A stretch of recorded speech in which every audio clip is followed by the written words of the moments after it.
Good evening. Tonight, let the quiet hold you. Let your breath soften. Let your thoughts drift like paper boats. And open your heart to a story that comes from a forgotten box.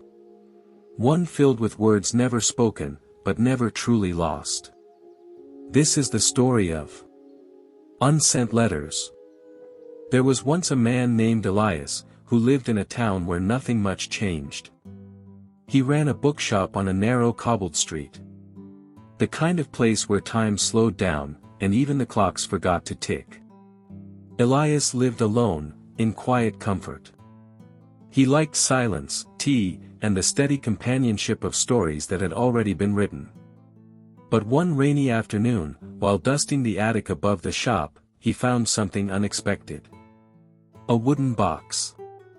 Worn smooth with age. Inside, tied with thin ribbons and faded string, were dozens of letters. All sealed. All carefully folded. But none had stamps. None had ever been sent. On top of the bundle, in looping, careful script, was a note. To be read when the heart is ready. That night, Elias opened the first one. It was a love letter. Honest, aching, and beautiful. It spoke of shared laughter, of partings never mended, and of words that never found the courage to leave the heart.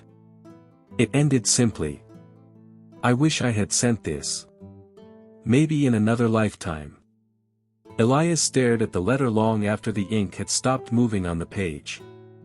The next morning, he put on his coat, tucked the envelope into his pocket, and followed the address written on the front. The house was still there. Weathered by time, but standing. He knocked. An elderly woman answered the door. She looked at the envelope in his hand. And for a moment, time folded in on itself.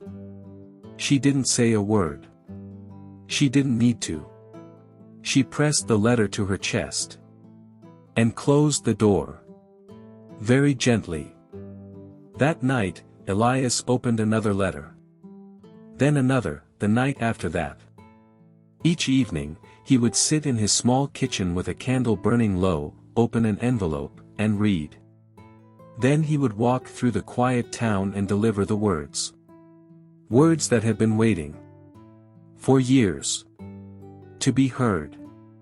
Some letters reached their intended soul. Some did not. But always, there was someone who needed them. A man received a letter from his sister, written the day she left home and never came back. He held the paper like it was her hand. A young woman found her mother's handwriting for the first time. A letter she'd written but never mailed. On the day she gave her up for adoption. It was full of love. An apology. And hope. Each delivery softened something in Elias. He had lived carefully, quietly. He had never sent a letter like these. Never needed to, he thought. But as he walked through the sleeping streets with a heart that felt more full each night, he began to wonder. What had he left unsaid in his own life? Then, one evening, only one letter remained. Its envelope was thinner. The ink nearly gone. There was no name on the front. No address. He opened it, hands trembling. To whoever finds this. If you've read the others, perhaps you understand. Maybe you've carried something quietly, too. Something never spoken aloud. These letters were never meant to change the world. Only to offer a moment of stillness. A flicker of memory. A whisper of love. So, thank you. If you've been the one delivering them. This last one is for you. Tucked inside was a pressed flower. Dry, delicate. Still beautiful. That night, Elias did not deliver a letter. He sat beside the window with a cup of tea growing cold. And listened to the sound of rain brushing gently against the glass. And for once, he allowed himself to feel everything. Not with sadness, but with quiet wonder. Days passed. Weeks. He no longer searched for letters. But sometimes, people began to bring them to him. Boxes. Notes. Forgotten words from drawers and attics. They'd say, "You're the man who gives letters a second life." And Elias would smile. He had never asked for that role. But somehow, it had always belonged to him. He began writing again, too. Short thoughts. Tiny memories. Little kindnesses he'd once meant to say. He never signed them. He just left them in books. And let the stories find the right reader on their own.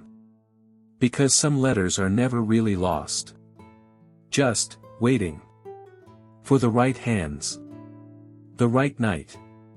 The right silence. Thank you for listening to tonight's story.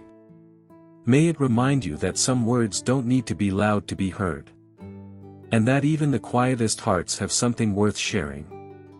Sleep well. And, good night.